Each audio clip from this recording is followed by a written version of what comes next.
భారతదేశ వ్యాప్తంగా మనం ఎక్కడ చూసుకున్నా కూడా ప్రతి సగటు మానవునికి ఒక స్వేచ్ఛ అనేది ఉంటుంది ఖచ్చితంగా.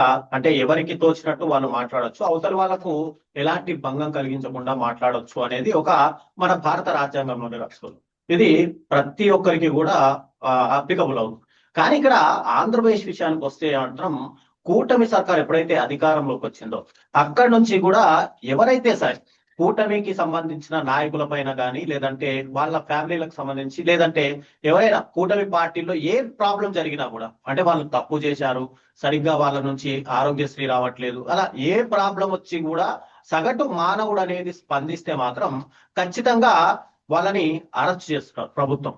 ఇది ఎందువరకు వచ్చింది పూర్తిగా అంటే, ఒక ఎన్ఆర్ఐ తన స్వదేశానికి వస్తే కూడా అరెస్ట్ చేసేంత వరకు, అంటే డైరెక్ట్ గా ఎయిర్పోర్ట్ లోనే వాళ్ళని అరెస్ట్ చేసి పోలీస్ స్టేషన్ లో తీసుకునే వరకు ఇక్కడ కూటమి సర్కారు కక్షపూరితంగా వ్యవహరిస్తుంది అనేది మనకు స్పష్టంగా అర్థమవుతుంది.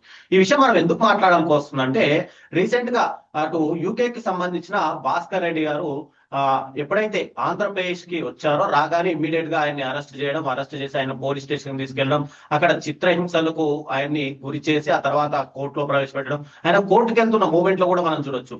ఖచ్చితంగా ఆయన మీద పోలీసులు అంటే దాడి చేశారు అని స్పష్టంగా ఆయన నడకలోనే మనకు అర్థమవుతున్న పరిస్థితి.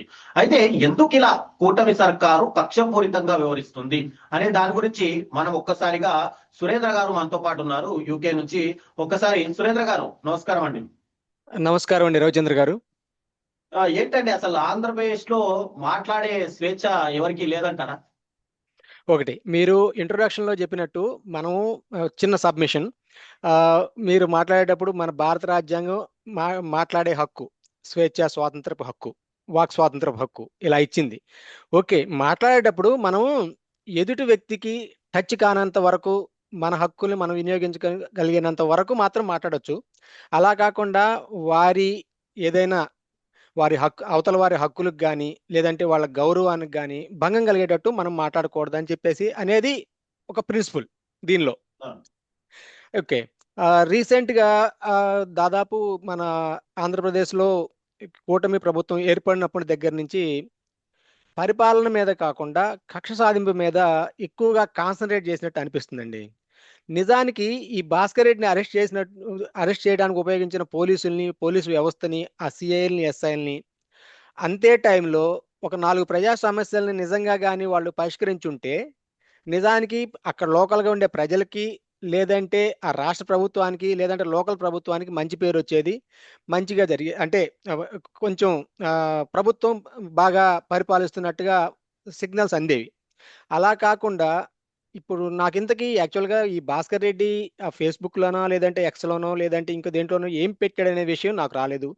ఒకటి ఎఫ్ఐఆర్ రిపోర్ట్ చూశాను, అంటే సీఎం పైన, డిప్యూటీ సీఎం పైన, లేదంటే మంత్రి లోకేష్ పైన గతంలో అంటే కూటమి అధికారంలో లేక ముందు అనుచిత వ్యాఖ్యలు చేశారు అంటూ చెప్పి ఆయన్ని, అంటే ఎప్పుడో 2-3 సంవత్సరాల క్రింద చేసినటువంటి వ్యాఖ్యల పైన ఇప్పుడు మేము అరెస్ట్ చేస్తున్నాము అన్నారు.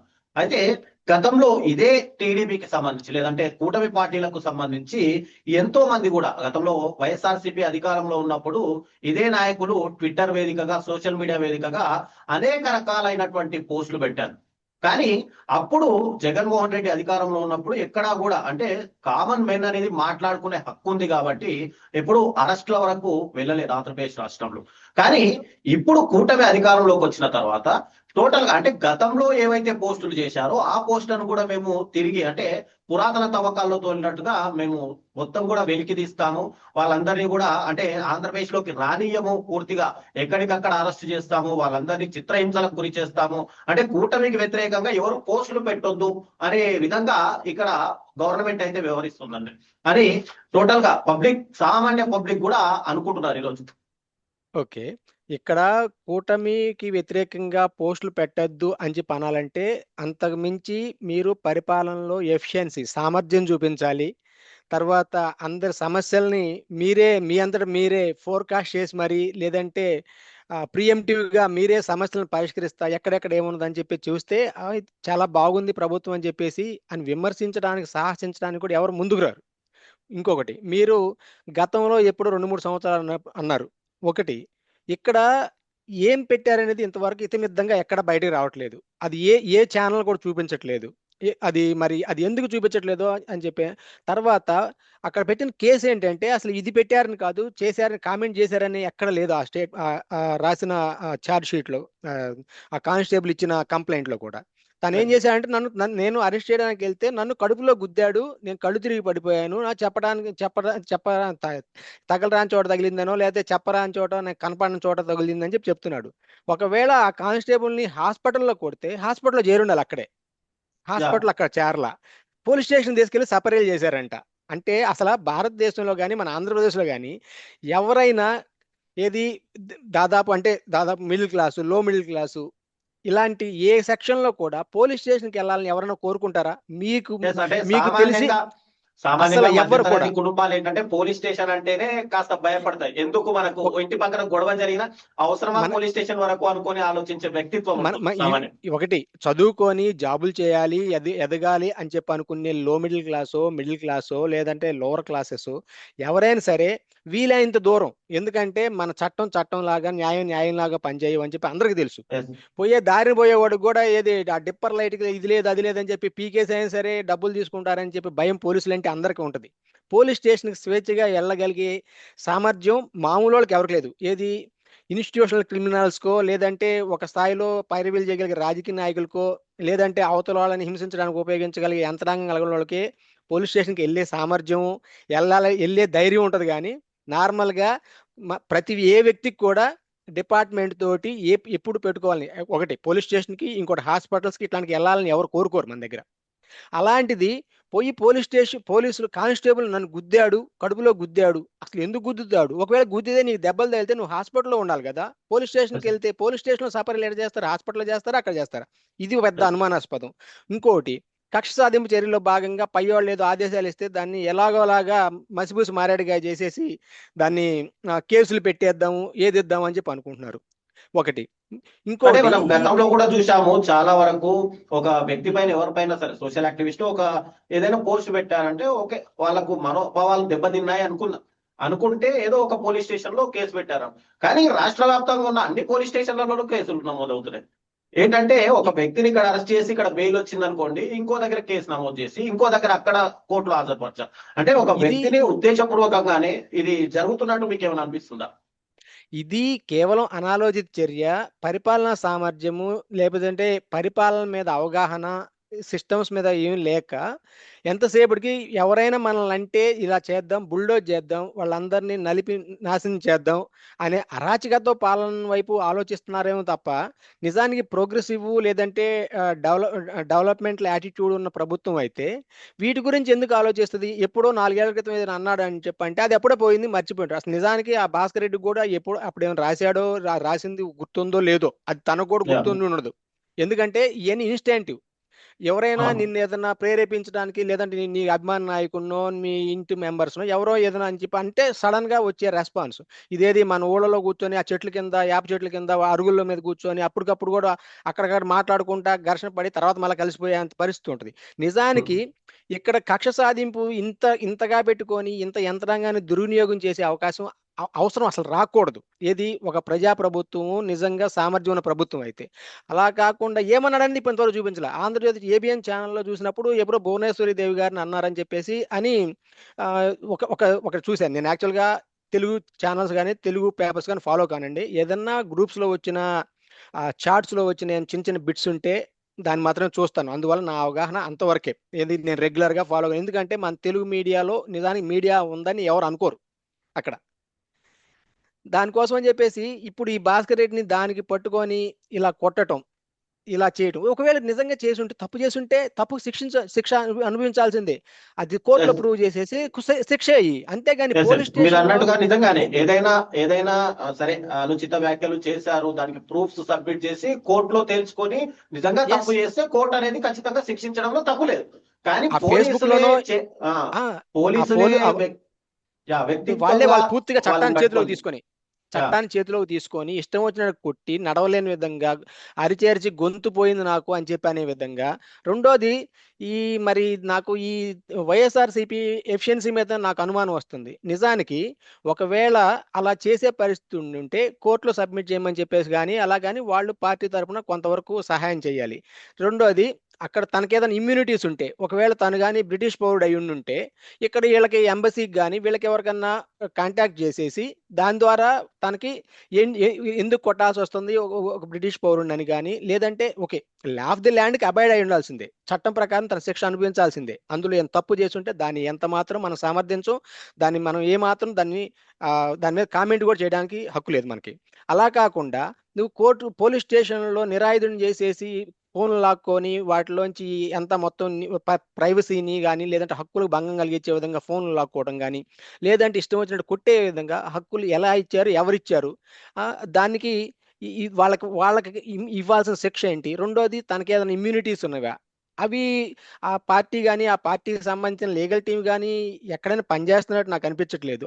ఆ యాంగిల్లో వాళ్ళు ఏదైనా ట్రై చేసినట్టు అనిపించట్లేదు. ఓకే, ఇంకా చెప్పాలంటే తన్ని డైరెక్ట్గా అడిగేసి తీసుకెళ్లి పోలీసులు చేత కొట్టారని చెప్పి దొంగ కేసులు పెట్టేదానికి ఇవి చట్టం ఎంతవరకు అలౌ చేస్తుంది దాన్ని? ఇది దొంగ కేసు అని చెప్పి చూస్తే ఎవరికైనా ఖచ్చితంగా అర్థమైపోతుంది అది అందులో ఏముండదు విషయం అని చెప్పేసి. అసలు ఏమన్నారు, ఆ మోటివ్స్ ఏంటి, దీనికి దారి తీసిన ఇన్స్టాంటేనియస్ గా దారి తీసిన పరిస్థితులు ఏంటి, అంతకుముందు ఎవరేం కామెంట్ చేశారు, ఇలాంటి మొత్తాన్ని ఆ పూర్వరంగం మొత్తం ఇచ్చేసి ఈ తప్పు చేసావంటే తను కూడా ఒప్పుకుంటాడు. ఒక పోస్ట్ పెట్టారంటే దాంట్లో ఎవరైనా ప్రేరేపించి ఉండాలి, లేదా తనకు అలా పోస్ట్ పెట్టడానికి కావాల్సిన రీజన్ ఏదైనా ఉండి ఉండాలి ఖచ్చితంగా. ఆ రీజన్ ఉంటేనే అలాంటి మోటివ్ ఉంటేనే ఆ పోస్ట్ అనేది పెట్టగలుగుతారు. కాబట్టి దాన్ని ఏందనేది ఖచ్చితంగా పోలీసులు తమ ఎఫ్ఐఆర్ లో నమోదు చేయడం కానీ, లేదంటే డైరెక్ట్ గా కోర్టులో తీసుకెళ్లి ప్రూఫ్ తో సహా చూపిస్తే గానీ ఓకే, మీరు అన్నట్టుగా తప్పు చేస్తే ఖచ్చితంగా శిక్ష అనుభవించాల్సిందే ఎవరైనా. కానీ ఇక్కడ పోలీసులే తమ అంటే చట్టాన్ని చేతిలోకి తీసుకొని ఒక వ్యక్తిని అరెస్ట్ చేసి కొట్టి అక్కడ కోర్టులో హాజరుపరిచి, అంటే తను మాట్లాడిన విధానం మనం చూసుకోవచ్చు ఒకసారిగా, నా గొంతు కూడా పూర్తిగా అరిచి నాకు గొంతు పోయింది అనే విధంగా, అంటే పోలీసులు ఇంతగా చిత్రహింసలు పెట్టారని చెప్పి భాస్కర్ రెడ్డి డైరెక్ట్ గా చెప్తున్న పరిస్థితి కనిపిస్తుంది మనకి. ఇక్కడ రెండు రకాల పరిణామాలండి. ఒకటి, ఇలాంటి పరిస్థితుల్లో పూర్తిగా అశక్తుడయ్యి ఇదంతా మనకెందుకని చెప్పి దూరంగానే అవుతారు. లేదంటే ఈ రోజు తన మీద కక్ష సాధింపు చర్య తీసుకున్నప్పుడు తన కానీ సామర్థ్యం వస్తే వీళ్ళందరి మీద తిరిగి ఏ విధంగా కక్ష తీర్చుకోవాలా అని అనే పరిస్థితుల్ని ఈ ప్రభుత్వాలు అనివార్యంగా క్రియేట్ చేస్తున్నట్టున్నాయి.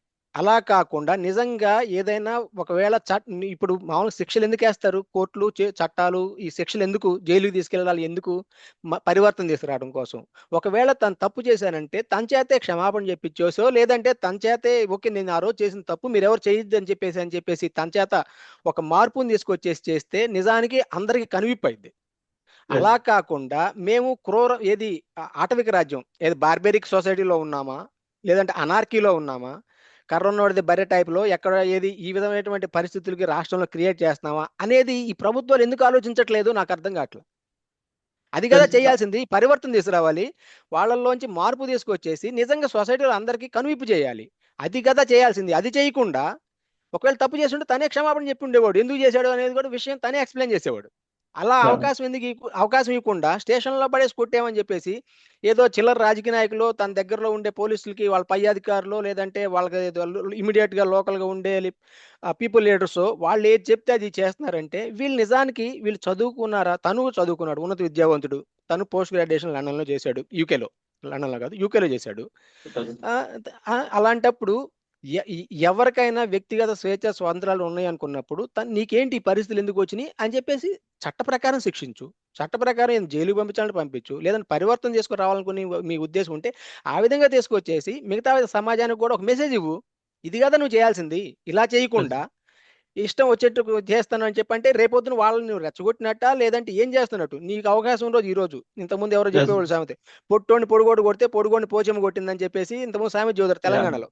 ఇప్పుడు రేపొద్దున నువ్వు యాక్చువల్ గా ఈ స్కూలు, ఈ యూనివర్సిటీ అంతా ముందు టీడీపీ నుంచే స్టార్ట్ అయింది. ఇప్పుడు జనసేన వాళ్ళైనా వైసీపీ వాళ్ళైనా సరే తిరగబడి తిట్లు తిడుతున్నారు, ఇవన్నీ చేస్తున్నారు అని చెప్పంటే వీటన్నిటికి ఆద్యం టీడీపీ నుంచే స్టార్ట్ అయింది. ఎందుకంటే మొదటి నుంచి మీడియా మొత్తం వాళ్ళ చేతిలోనే ఉంది, మీడియాని మొత్తాన్ని పురికొల్పి ప్రేరేపించి అన్ని రకాలుగా దాన్ని ఎన్ని రకాలుగా కావాలో అన్ని రకాలుగా వాడుకుంది తెలుగుదేశం పార్టీ. వాళ్ళ వాళ్ళ వాళ్ళ అభిమానులు వాళ్ళ దగ్గర నుంచి నేర్చుకున్న స్కూలింగే ఇదంతా. ఇప్పుడు రేపు పొద్దున సమాజం చైతన్యవంతం అవుతున్నప్పుడు అందరూ చైతన్యవంతం అయితే అందరికంటే ముందు దెబ్బతినేది వీళ్ళే. ఆ విషయం వీళ్ళు గుర్తుంచుకోవట్లా. ఈ రోజు నువ్వు ఒకరిని కొట్టావని చెప్పంటే ఇక్కడ ఒకవేళ వేరే పార్టీ వాళ్ళు ఒకరిద్దరు ఉంటే టీడీపీలో కనీసం ఒకరికి 1:, అంటే సాపేక్ష నిష్పత్తిలో తీసుకుంటే 1:100 మెంబర్స్ 1000 మెంబర్స్ దొరుకుతారు వాళ్ళు. ఈ విధంగా సోషల్ మీడియా పోస్టులు పెట్టడంలో చేయటంలో ప్రతిరోజు వాళ్ళ గ్రూప్స్ ఏదైనా చూడండి మీరు దాంట్లో అంటే ఇప్పుడు నార్మల్ గా మనం వాళ్ళ గ్రూపులు చూసినా కూడా ఖచ్చితంగా ఆ గ్రూప్లలో అంటే 1:100 వైఎస్ఆర్సీపీకి సంబంధించి చాలా మంది అనేక రకాలుగా పోస్టులు పెడుతున్నారు. రేపు అంటే ఇదే గవర్నమెంట్ ఇంకొక 5 సంవత్సరాలు ఉండొచ్చు, లేదంటే పబ్లిక్ ఇప్పటికే మనం అనుకున్నట్టు సూపర్ 6 అన్ని చాలా వరకు ఫెయిల్ అయ్యాయని పబ్లిక్ లో ఒక టాక్ కూడా వినిపిస్తుంది. రేపు గవర్నమెంట్ మారిన తర్వాత ఖచ్చితంగా కక్షాపూరితంగానే వివరించే అవకాశాలు ఉంటాయి. ఎందుకంటే మీరేం చేశారో మీకు అదే చేస్తాము అనే ఉంటుంది. మీరు ఏ విత్తనం నాటితే మీరు ఏ విత్తనం నాటితే అదే విత్తనం అదే మొలకెత్తి అదే మొగ్గలు విపరీతమైన వృక్షంలాగా మారే అవకాశాలు ఉంటాయి. అప్పుడు ఆ రోజు మీ పరిస్థితి ఏంటి అనేది కూడా ఒకసారి ఆలోచించుకోవాలి వాళ్ళు చేసేవాళ్ళు. తర్వాత ఇంకొకటి చెప్పదలుచుకున్నాను. ఈ భాస్కర్ రెడ్డి గురించి విపరీతంగా మాలిఫైడ్ ఇంటెన్షన్స్ తోటి కొన్ని ఛానల్స్ వాళ్ళు విపరీతంగా దుష్ప్రచారం చేస్తున్నట్టు 1-2-3 బైట్స్ చూశాను. ఫర్ ఎగ్జాంపుల్ 99 టీవీలో బ్రహ్మనాయుడు అనుకుంటాను మృగం అది ఇది అని, ఈనాడులోనేమో తను ఇక్కడ కూడా క్రిమినల్ అని, సూపర్ మార్కెట్ నడుపుతా క్రిమినల్ పనులు చేశాడని చెప్పేసి ఇలా రకరకాల అతి దారుణమైన అంశాలు రాశారు. ఇందులో నాకు తను పర్సనల్గా తెలుసు కాబట్టి నాకు తెలిసిన అంశాలు చెప్పడం మాత్రానికి ఇది తను తప్పు చేశాడా లేదా అనేది చట్టం న్యాయం అవి వాటి ప్రకారం అవి పనిచేసి దాని వరకు they can take their own course of action. నాకు అంతవరకు నేను చెప్పదలుచుకున్నా. ఇక్కడ 2-3 విషయాలు. ఇక్కడ తను స్టూడెంట్గా వచ్చాడు, కష్టపడే పైకి వచ్చాడు, తనకి వెనకాల పెద్దగా ఆస్తిపాస్తులు ఏమి లేవు ఒకటి.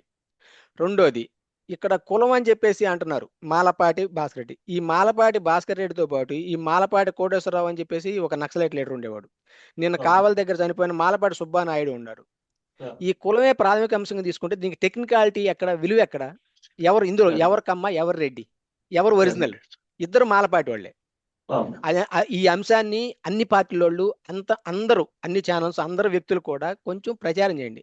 మనందరం కులం మతం కంటే ముందు మనుషులు.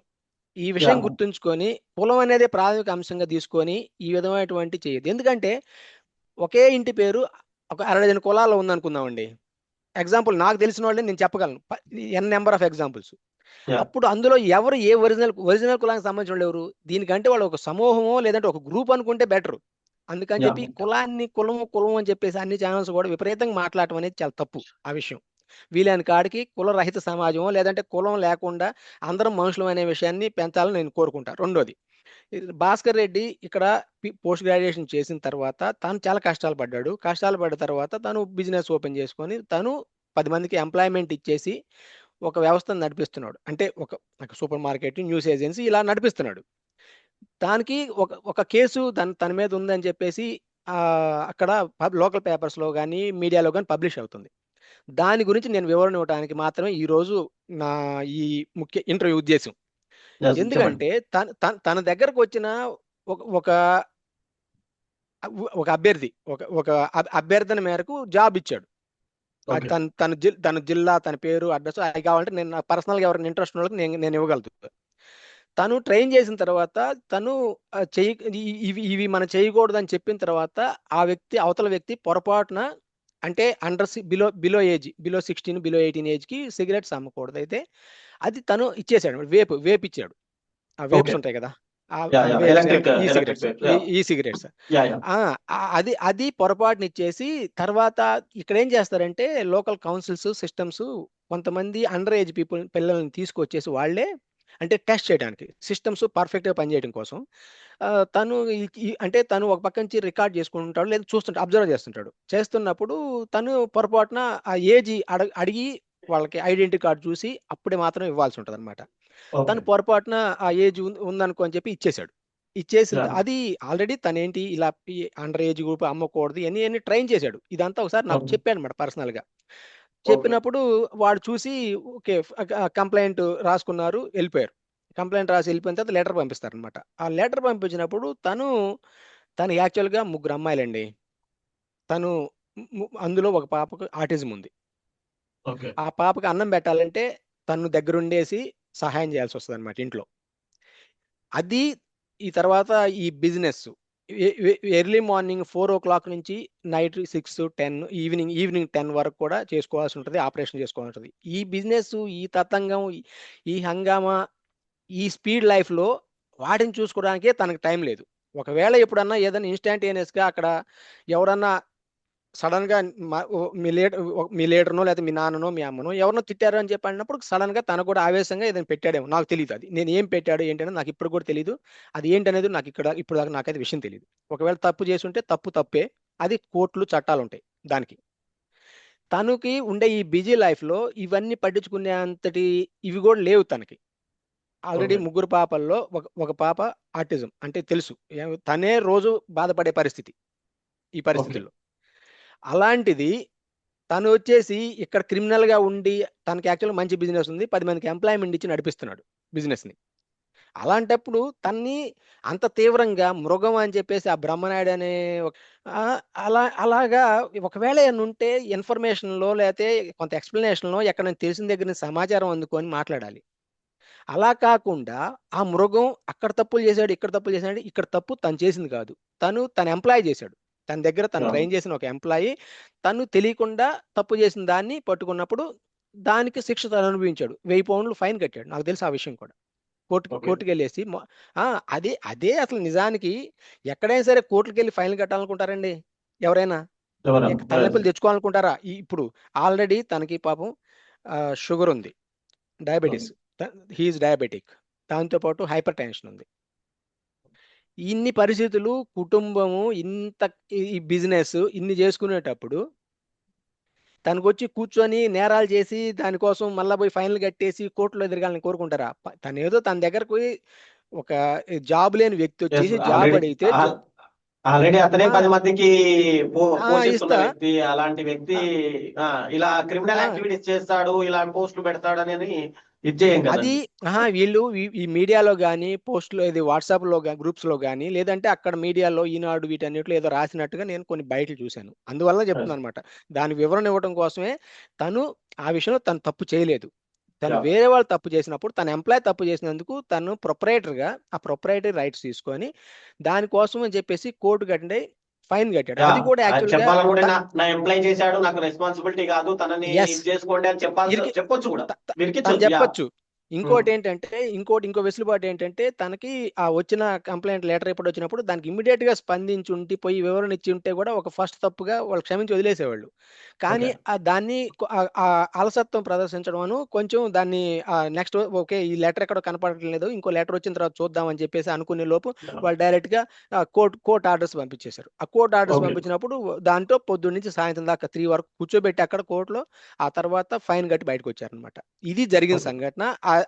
ఆ ఉద్యోగం ఇచ్చిన ఈ తీసుకున్న వ్యక్తి, అమ్మిన వ్యక్తి కూడా మన తెలుగు అభ్యర్థే. నాకు తెలుసు ఓకే. తను పర్సనల్‌గా కూడా. అందువల్ల ఓకే. నేను ఇంత క్లియర్‌గా ఇంకెవరికన్నా అంతకంటే ఎక్కువ వివరాలు కావాలంటే నా దగ్గర ఆ కేస్‌కి సంబంధించిన, ఆ ఫైల్‌కి సంబంధించిన డీటెయిల్స్ కూడా ఉన్నాయి. Yes. నేను ఎవరికైనా ఎక్స్‌ప్లెయిన్ ఇవ్వగలను. అందువల్ల ఈ తప్పుడు ప్రచారాన్ని అక్కడ మానుకోవాల్సిందిగా అందరిని నేను రిక్వెస్ట్ చేస్తున్నా. తను తనిక్కడేమి సూపర్ మార్కెట్‌లో ఏదో తప్పు బిజినెస్ చేసి ఫైన్ ఏయించుకొని చేసిన దాన్నయితే అది పూర్తిగా తనకు సంబంధించిన విషయం కాదు. తను తన ఉద్యోగి చేసిన తప్పుకి తను బాధ్యుడైపోయి తను ఫైన్ కట్టాడు. అందువల్ల ఈ విషయంలో కొంచెం సంయమనం పాటించండి. మానవతా దృక్పథంతో ఉండండి. బట్టగాల్చి మొఖానెయ్యొద్దు. ఏది పలానోడు పలానా దెబ్బ తిన్నాడు గదా! అని చెప్పేసి ఇంకో 4 దెబ్బలేసేసి వాడి ఒంటి మీద ఉన్న నగలో, సరే ఒక్క బట్టలో నిమిషం. పీక్కొని పోదాం అనుకునేటువంటి ఆహ్, ఇలాంటి అక్రూరమైన రాక్షస ఆనందం పొందొద్దు. ఇది Yes. నేను మీడియా అందరికీ విజ్ఞప్తి చేస్తున్నా. Yes. థాంక్ యూ సురేంద్ర గారు.